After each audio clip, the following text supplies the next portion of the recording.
Good morning, students. Today I will start the sixth chapter of history, which is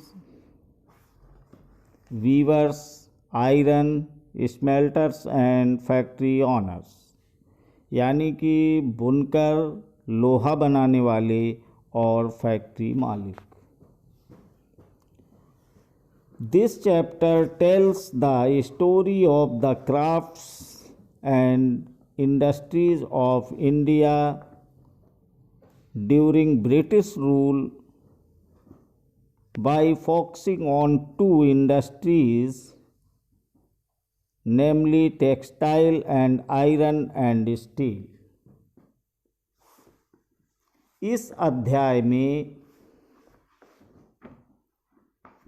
इस अध्याय में हम कपड़ा और लोहा व इस्पात उद्योग, इन दो उद्योगों का विशेष अध्ययन करते हुए देखेंगे कि ब्रिटिश शासनकाल के अंतर्गत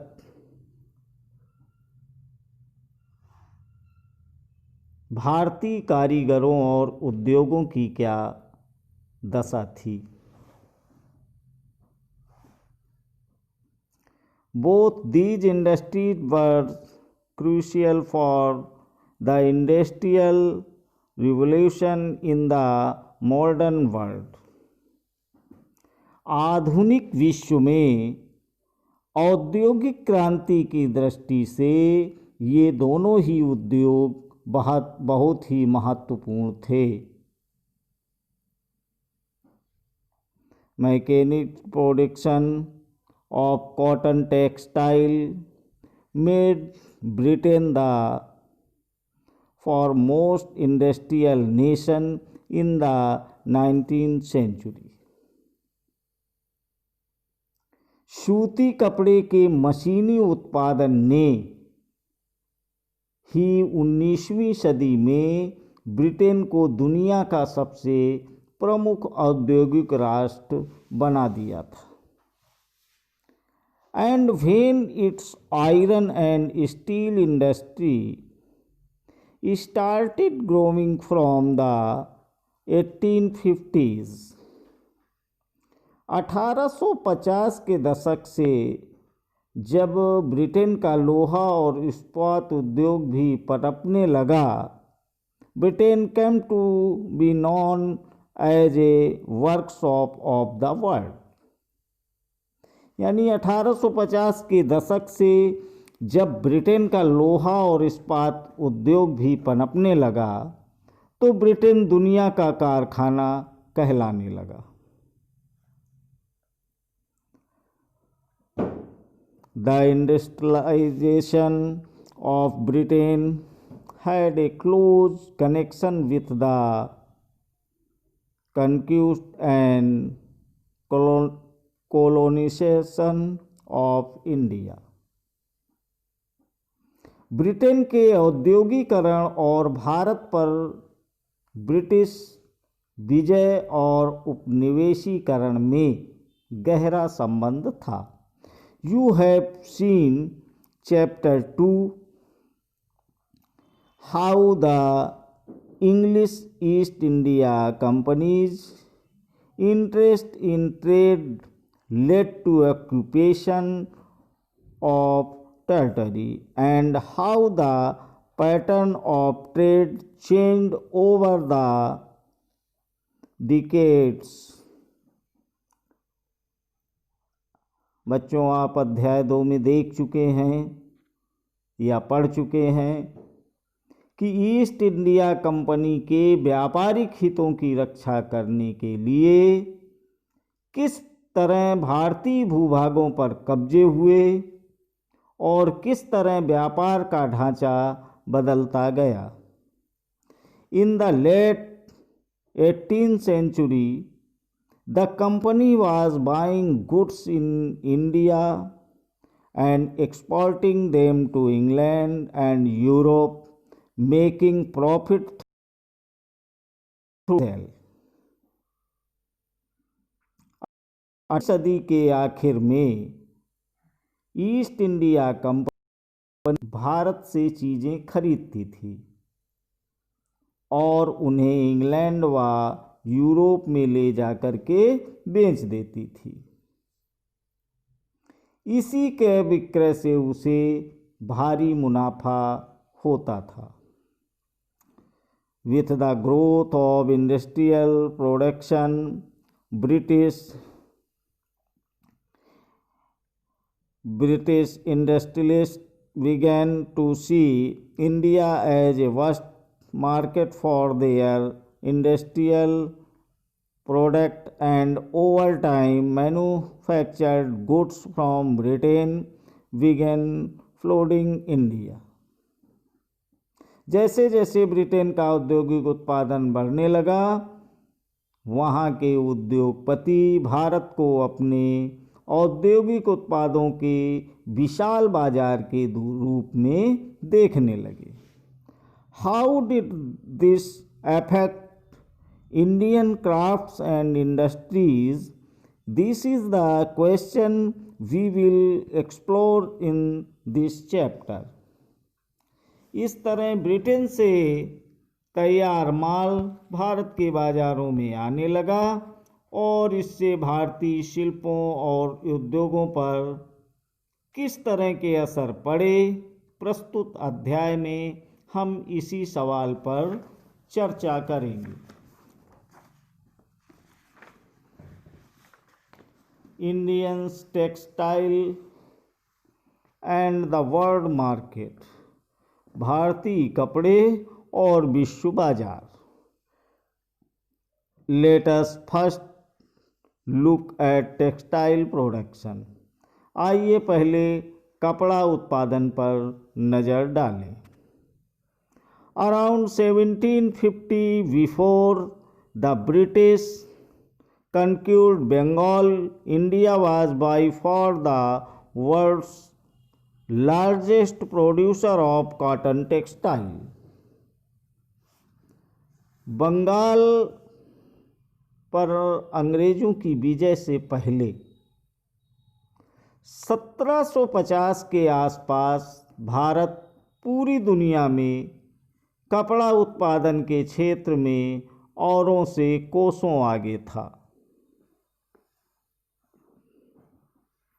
Indian textile had long been renowned both for their fine quality and exquisite craftsmanship.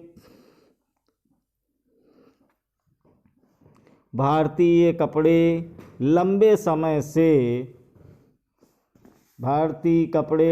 समय से अपनी गुणवत्ता और बारीक कारीगरी के लिए दुनिया भर में मशहूर थे। They were extensively traded in Southeast Asia, Java, Sumatra and Penang. दक्षिणी पूर्वी एशिया, जावा, सुमात्रा और Penang and west and central Asia तथा पश्चिमी एवं मध्य एशिया में from the 16th century European trading companies began buying Indian textile for sale in Europe. 16वीं शताब्दी से यूरोप की व्यापारिक कंपनियां यूरोप में बेचने के लिए भारतीय कपड़े खरीदने लगी थीं। Memories of this flourishing trade and the craftsmanship of Indian viewers in preserved in many words still current in English and other languages. इस फलते फूलते व्यापार और भारतीय बुनकरों की हुनर की यादें अंग्रेजी और अन्य भाषाओं के बहुत सारे शब्दों में आज भी जिंदा हैं। It interesting to trace the origin of such words and see what they tell us. ऐसे शब्दों की जड़ों को ढूंढना और उनके अर्थ जानना बड़े मज़ेदार है। वर्ड्स टेल अस हिस्टरीज, शब्दों में इतिहास छिपा है। European traders first encountered fine cotton cloth from India carried by Arab merchants in Mosul in present day Iraq. Europe के व्यापारियों ने भारत से आया बारीक सूती कपड़ा सबसे पहले मौजूदा इराक के मोसुल शहर में अरब के व्यापारियों के पास देखा था। So they began referring to all finely woven textile as muslin, a word that acquired wide currency. इसी आधार पर वे बारीक बुनाई वाले सभी कपड़ों को मसलिन मलमल कहने।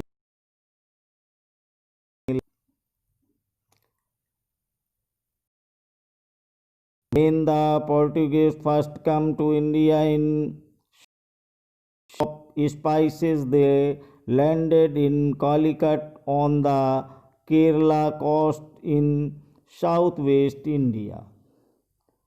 जल्दी ही यह शब्द खूब प्रचलित हो गया। मसालों की तलाश में जब पहली बार पुर्तगाली भारत आए तो उन्होंने दक्षिणी पश्चिमी भारत में केरल के तट पर कालीकट में डेरा डाला। The cotton textile fish they took back to Europe along with the spices came to be called calico, derived from Calicut, and subsequently calico became the general name for all cotton textile. यहाँ से वे मसालों के साथ साथ सूती कपड़ा भी लेते गए। कालीकट से निकले शब्द को कैल्को कहने लगे। बाद में हर तरह के सूती कपड़े को कैल्को ही कहा जाने लगा। There are many other words which point to the popularity of Indian textile in western markets. ऐसे बहुत सारे शब्द हैं जो पश्चिमी बाजारों में भारतीय कपड़ों की लोकप्रियता की कहानी कहते हैं। इन fig 3 you can see a page of an order book that the English East India Company sent to its representatives in Calcutta in 1730। चित्र 3 में आप एक ऑर्डर बुक का पन्ना देख सकते हैं जिसे 1730 में ब्रिटिश ईस्ट इंडिया कंपनी ने कलकत्ता स्थित अपने नुमाइंदों के पास भेजा था। The order that year was for 5,89,000 pieces of cloth। वही के मुताबिक उस साल कपड़े के 5,89,000 थानों का ऑर्डर मिला। Browsing for the order book you would have seen a list of 98 varieties of cotton and silk cloths। यदि आप इसी बही के पन्नों को पलटते तो आपको पता चलता कि उसमें सूती और रेशमी कपड़े की 98 किस्मों का जिक्र किया गया है। These were known by their common name in the European trade as piece goods, usually woven cloth pieces that were 20 yards long and a yard wide. First yard wide. यूरोपीय व्यापारी उन्हें पीस गुड्स कहते थे, जो आम तौर पर 20 गज लंबा और 1 गज चौड़ा थान होता था।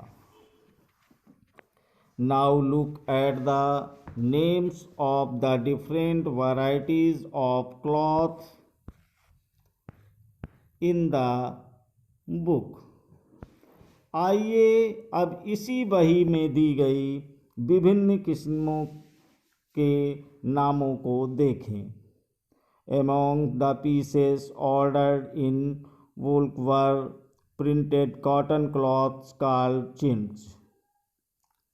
थोक में जिन कपड़ों का ऑर्डर दिया गया था उनमें छापेदार सूती कपड़े भी शामिल थे। उन्हें ये व्यापारी चिंट्स, कोशा या खस्सा और बंडाना कहते थे। क्लॉथ कॉल चिंट, खोसा और and bandanna. Do you know where the English term chintz comes from? क्या आप जानते हैं कि अंग्रेजी का सिंट शब्द कहाँ से आया है? It is derived from the Hindi word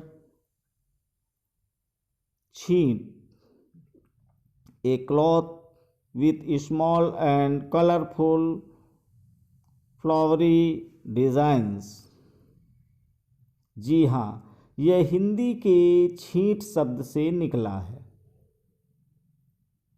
हमारे यहाँ छींट रंगीन फूल पत्तियों वाले छोटे छापे के कपड़े को कहा जाता है। From the 1618 there started a craze for printed Indian cotton textiles in England and Europe, mainly for their exquisite floral designs। के दशक तक इंग्लैंड और यूरोप में छापेदार भारतीय सूते कपड़े पैदा हो चुकी थी।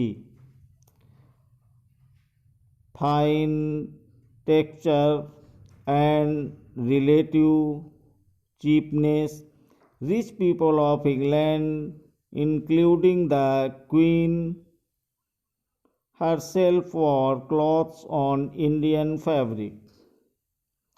आकर्षक फूल पत्तियों, बारीक रेशे और सस्ती कीमत की वजह से भारतीय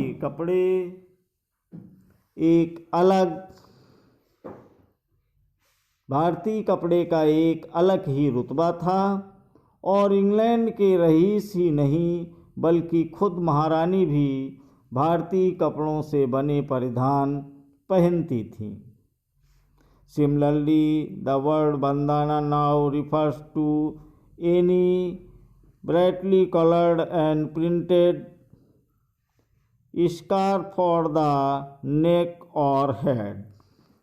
बंडाना शब्द का इस्तेमाल गले या सिर पर पहनने वाले चटक रंग के छापेदार गुलूबंद के लिए किया जाता था या किया जाता है। Originally the term derived from the word